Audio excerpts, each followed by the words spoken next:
함께 읽었던 빌립보서 2장 2절은 이렇게 말합니다. 그러므로 나의 사랑하는 자들아, 너희가 나 있을 때뿐만 아니라 더욱 지금 나 없을 때에도 항상 복종하여 두렵고 떨림으로 너희 구원을 이루어라 라고 사도 바울은 빌립보 교인들에게 말씀으로 도전하고 있습니다.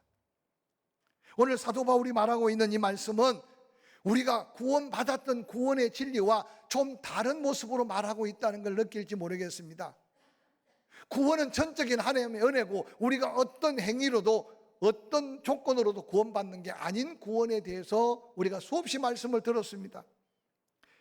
예수 그리스도께서 우리를 위해 십자가에 못 박혀 죽으심으로 대속하심의 그 은혜를 기억하고 마음으로 믿고 입으로 시인하는 순간 구원을 받았다라고 성경에는 말씀하고 있지 않습니까? 그런데 오늘 사도 바울은 빌립보 교인들을 향하여 두렵고 떨림으로 너희의 구원을 이루어라 라고 말하고 있는 이 말씀은 자칫 잘못 이해하면 구원을 받기 위해 우리가 뭔가 행위적인 노력, 구원을 받기 위해 우리가 뭔가 삶의 어떤 수고가 있어야 하는 것처럼 보여지는 걸로 오해하기 쉽습니다. 그러나 오늘 본문의 말씀을 잘 이해하려면 성경 곳곳에 구원의 다양한 모습의 말씀들을 함께 이해하면서 오늘 사도 바울이 빌립보 교인들에게 두렵고 떨림으로 너의 구원을 이루라는 이 말씀의 의미를 깨닫게 된다면 우리가 살아가는 삶에 구원받은 성도가 어떻게 세상 앞에 그 구원받은 모습으로 살아야 함에 대한 중요성을 강조하고 있다는 사실을 깨닫게 될 것입니다. 구원에 대한 하나님의 비밀을 자세히 살펴보면 세 가지 측면으로 먼저 우리의 구원을 점검해 볼 수 있습니다. 첫 번째가 이미 여러분이 언젠가 예수 믿었고 예수 믿음으로 믿음을 고백하고 그 고백한 대로 침례를 받고 직분을 얻고 어떤 사람은 10년, 어떤 사람은 평생을 예수 믿어가며 이 자리에 앉아 계세요. 그런데 지금 여러분이 생각하면 여러분이 예수 그리스도를 믿어 구원받은 구원은 과거 어느 시점에 내가 믿어 시인하고 구원받은 구원이 있다는 사실을 우리는 먼저 기억해야 합니다. 그래서 구원의 과거적인 측면에서의 성경의 구원을 이야기하고 있습니다. 죽었던 너희를 살리셨다. 마음으로 믿고 영접하면 곧 하나님의 자녀가 된다. 오늘 예배 전에 말했지만 보내신 자를 믿고 믿는 그 믿음으로 구원을 받았고 영생을 얻었고 사망에서 생명으로 옮겨졌다. 이 구원은 처음 예수 만난 과거 어떤 시점에 하나님의 과거적 구원에 대한 말씀입니다. 그래서 그 구원을 가리켜서 칭의의 구원이라고 합니다. 우리가 예수님을 만나고 구원받았지만 온전한 모습으로 변화되지 않았고 성숙한 그리스도인으로서 거듭나지 못해 새로워지지 못했을지라도 하나님은 믿는 우리의 믿음을 보시고 의롭다, 하나님의 자녀다 라고 하나님이 칭의, 하나님이 의롭다고 칭해 주심의 과거적 구원입니다.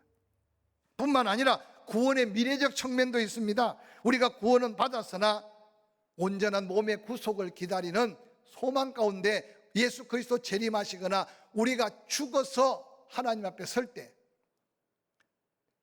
이 세상의 몸이 아닌 영광스러운 몸으로 변화되어 영화로운 구원의 역사가 미래적 구원, 구원의 완성이라고 말하는 구원을 성경은 소개하고 있습니다.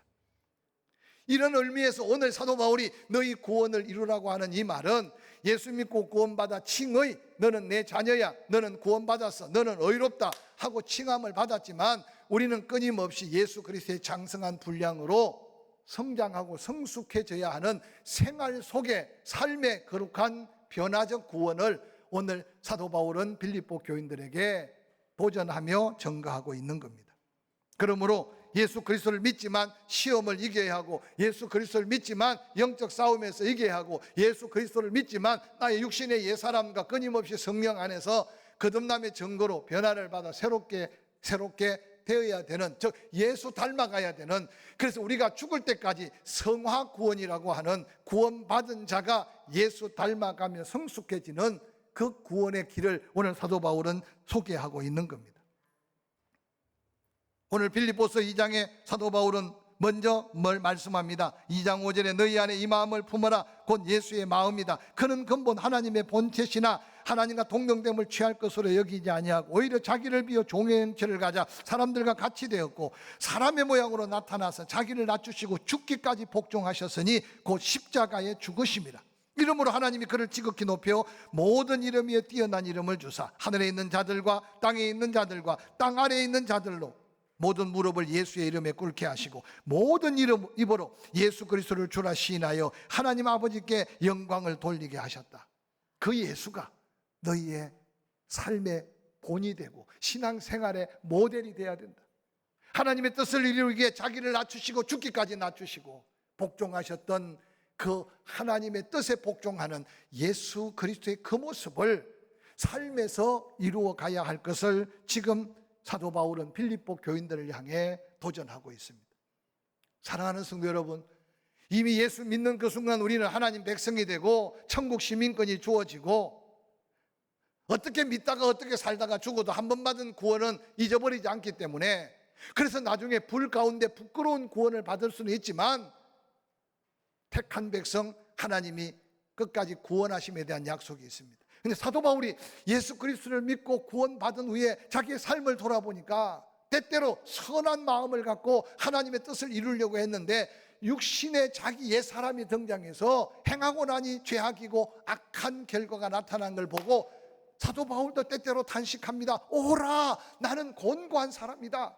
누가 이 약한 내 몸, 누가 이 죄악된 나의 모습에서 건져낼 수 있을까? 그러면 사도 바울은 말합니다. 우리 안에 두 사람이 끊임없이 다투고 있다. 성령으로 육의 생각, 성령으로 육의 습관을 쳐부수면 하나님의 거룩한 의의 병기가 되어가며 하나님의 영광을 돌릴 수 있다는 사실을 깨닫게 됩니다.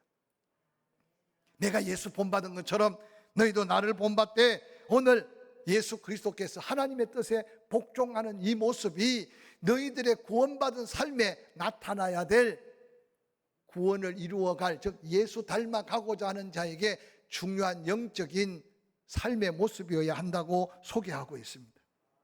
사랑하는 성도 여러분, 하나님 말씀 앞에, 하나님의 뜻 앞에, 하나님의 목적과 계획 앞에 얼마나 내가 순종을 넘어 내 뜻과 내 생각과 맞지 않을 때 복종하며 예수님이 십자가를 지고 묵묵히 골고다로 올랐던 모습으로 우리의 신앙의 삶에 이런 거룩함의 모습으로 내가 죽고 예수 살고 내가 그리스도 닮아가는 이런 거룩한 변화가 있는지 여러분 삶을 돌아보시기를 주의 이름으로 간절히 축원합니다. 뿐만 아니라 사도 바울은 이어서 빌립보서 2장 12절에 나의 사랑하는 형제들아 너희가 나 있을 때뿐만 아니라 지금 나 없을 때 항상 복종하되 두렵고 떨림으로 너희의 구원을 이루어라 라고 도전하고 있습니다.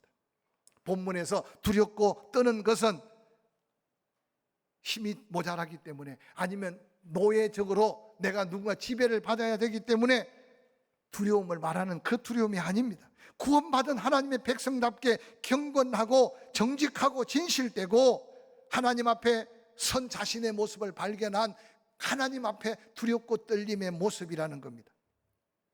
성경 곳곳에 보면 하나님을 만난 자가 바로 이 두렵고 떨림으로 하나님 앞에 서 있는 모습을 우리는 발견하게 됩니다. 인간적으로 뭔가를 하려다가 실패한 모세를 기억하십니까? 미디안 광야를 헤매고 있을 때 하나님이 드디어 때가 되어 모세를 부르시기 위해 떨기나무 불꽃으로 모세를 불렀습니다.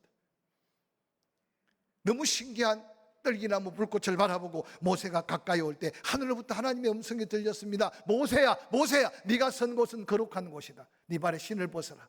그때 모세가 하나님을 만난 후에 두렵고 떨림으로 서 있는 그 모습이 바로 하나님 앞에 선 하나님의 사람들의 모습입니다. 이사야가 제단에서 하나님의 음성을 들으며 제단 숯불로 이사야의 입술을 찍고 있을 때 이사야의 그 두렵고 떨림의 모습이 바로 하나님 앞에 선 믿음의 선조들의 두렵고 떨리는 모습입니다. 사랑하는 성도 여러분, 오늘날 우리의 신앙의 삶을 한번 돌아보시길 바랍니다. 과연 우리가 정말 하나님의 그 말씀하심 앞에 복종하는 믿음으로 하나님의 영광, 하나님의 뜻, 하나님의 모습, 그리스도의 모습으로 세상 앞에 서 있는지, 때로는 하나님을 만난 삶 앞에 교회 안에서나 세상 밖에서나 그 두렵고 떨리는 모습으로 내가 그리스도인이며 구원받은 하나님의 사람으로 스스로 세상 앞에 서 있는지 우리 모습을 한번 살펴보라고 말합니다. 사도 바울은 빌립보 교인들에게 두렵고 떨림으로 너희 구원을 이루기 위해 그럼 너희는 어떤 삶을 살아야 할 것인가? 빌립보서 2장 13절은 이어서 그렇게 말합니다. 너희 안에 행하시는 이가 하나님이다. 자기 기쁘신 뜻을 위해 너희의 소원을 두고 행한다. 너희 안에 행하시는 이가 하나님이다. 예수 믿고 구원받았다면 너희 안에 하나님의 그 기쁘신 뜻을 두고 하나님은 그 뜻을 이루기 위해 지금 함께하고 도우시고 역사하고 있다. 그러므로 모든 일을 원망과 시비가 없이 해라. 이는 너희가 흠이 없고 순전하여 어그러지고 거스리는 세대 가운데서 하나님의 흠없는 자녀로 세상에서 그들 가운데 빛들로 나타내며 생명의 말씀을 밝혀 나의 다름질이 헛되지 아니하고 수고도 헛되지 아니하므로 그리스도의 날에 내가 자랑할 것이 있게 하려 한다라고 사도 바울은 말했습니다. 여러분, 오늘날 세상 앞에 비춰진 교회,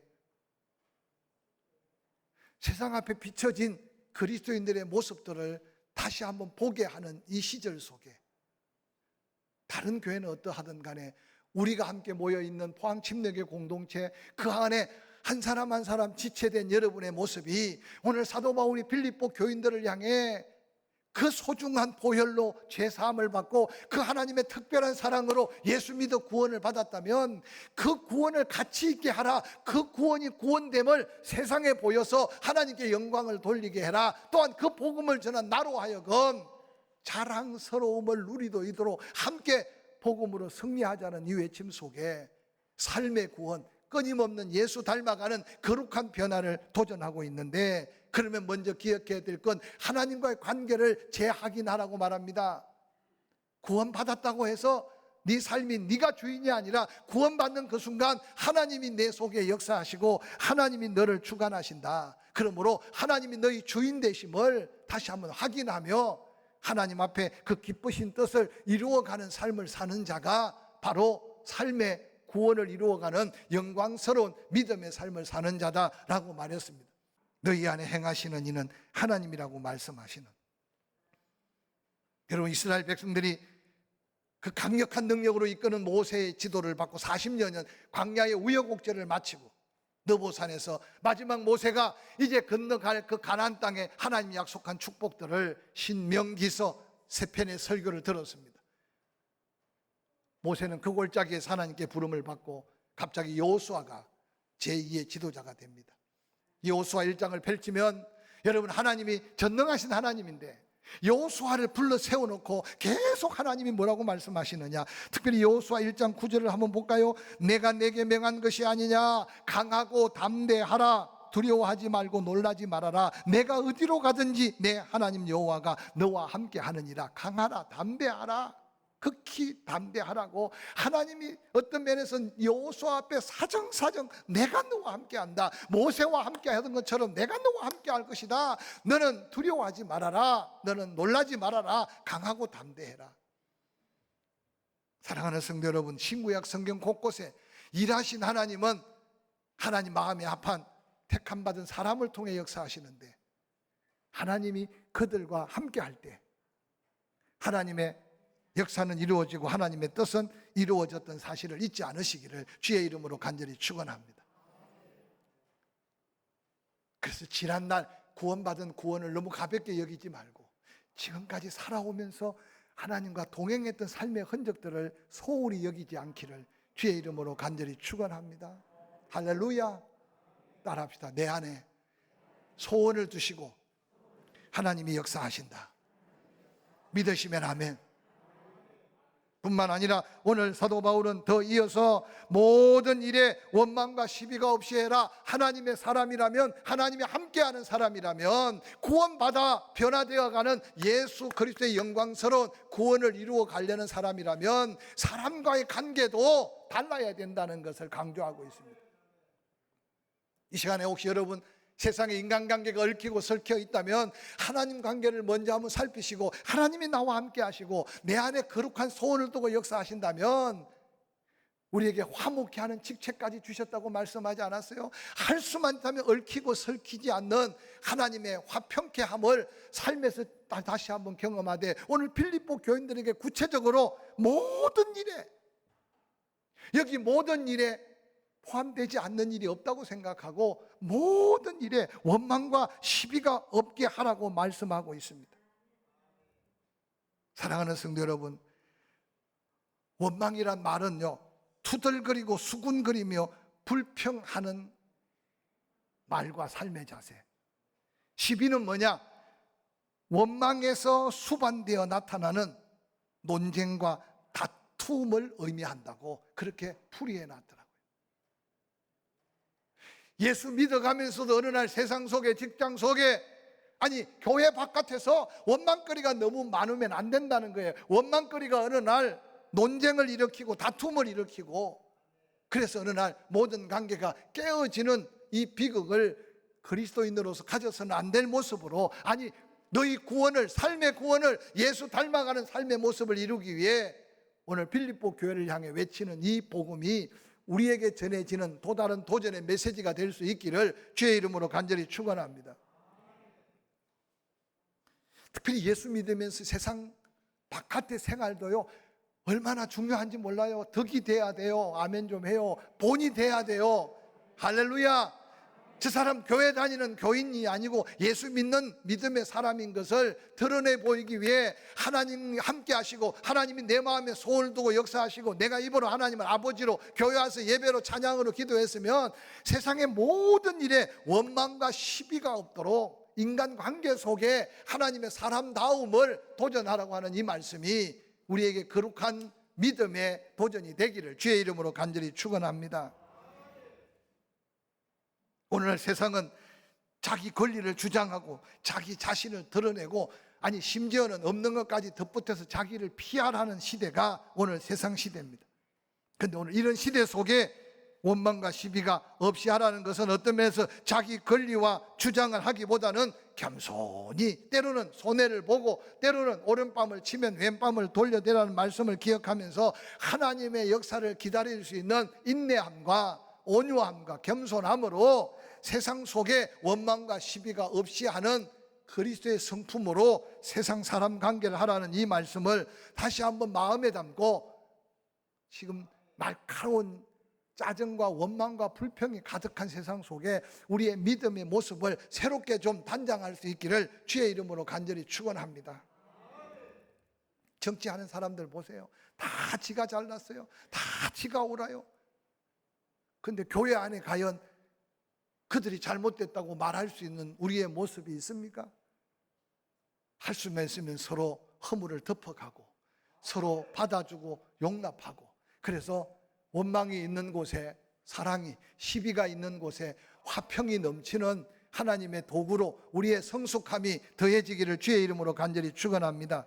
뿐만 아니라 나아가서 구원받은 하나님의 자녀라면 성숙한 그리스도의 모습을 덧입기 위해 흠이 없고 순전한 하나님의 사람으로 너희의 삶을 드러내 보이라는 거예요. 오늘 빌립보서 2장 15절에 이는 너희가 흠이 없고 순전하여 어그러지고 거스리는 세대 가운데 하나님의 흠없는 자녀로 세상에서 그들 가운데 빛들로 나타나기를 원한다. 어두워져 있는 세상이 바울이 살았던 그때나 지금이나 다를 바가 없는 것 같아요. 세상 살이는요, 시대가 다르고 문화가 바뀌어도 인간 사는 거는 똑같은 것 같아. 사도 바울이 그때 보니까 빌립보 교회 성도들이 사는 시대가 어그러지고 거스러지는 시대, 어두움에 사로잡혀 있는 시대. 오늘날은 더했으면 더했지 덜한 게 없지 않습니까? 그런데 오늘 사도 바울은 뭐라고 말합니까? 세상은 그렇지만 너희는 흠이 없고 순전한 모습으로 하나님 앞에, 그들 앞에 드러나기를 원하는 아름다운 믿음의 모습을 도전합니다. 여기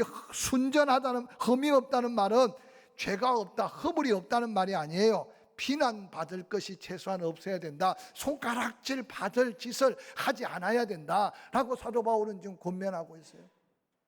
오늘 사도 바울이 이미 그 시대는 잘 판단하고 있어. 아무리 세상이 어두워도 어그러지고 거스리는 세대가 우리 앞에 펼쳐져도 너희가 빛이 되면 그들을 밝힐 수 있다. 너희가 빛이 되면 그들을 그리스도께로 이끌 수 있다. 그러므로 구원받은 너희가 삶의 구원을 이루어 가듯 예수 닮아가되 순전함과 온전한 흠 없음으로 빛이 되기를 원한다.